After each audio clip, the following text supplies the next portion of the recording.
Hi, today we'll be doing our week 11 reflection. To answer the first question, it reads, based on the reading for the week, what is an example of a time you have used interdisciplinary thinking in the past?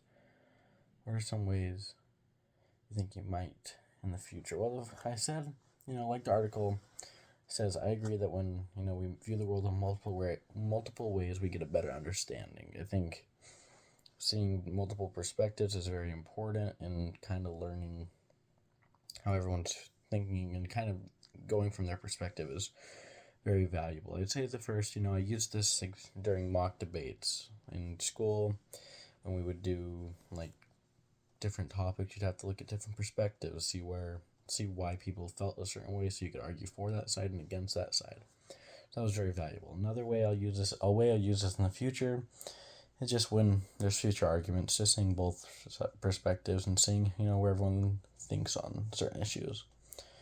To answer question 2, it reads, what is your major you are considering? Which of the 4 EP perspectives do you think most closely aligns with your understanding of the major, and why?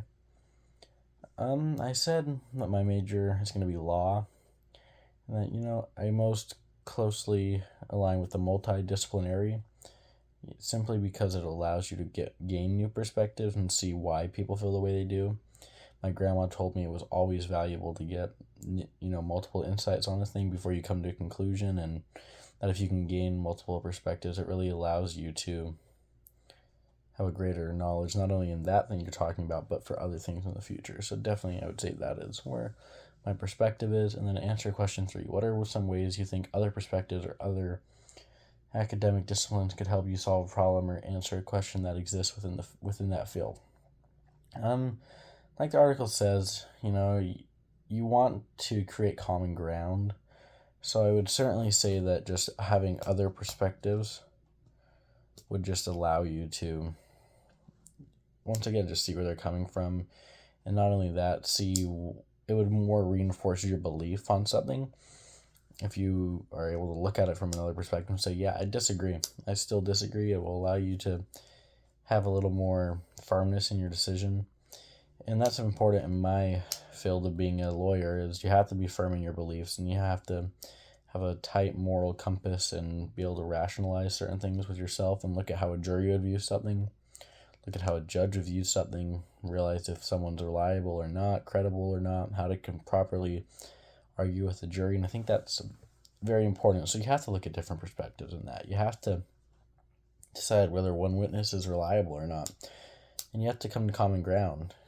Like the article says, you have to find parts that you're not going to be able to dispute. Okay, you have to agree with the prosecution on something. That's something that's not indisputable. Yes, we have common ground. This crime did occur, but here's why it was lawful, and here's why it was not illegal, where the prosecution will say it is illegal. So you have to find common ground, and that's valuable for me, saying, okay, this murder did happen, but it was self-defense. That's an example of giving common ground, but you can still dispute it. You have to give a little bit to make yourself be more credible.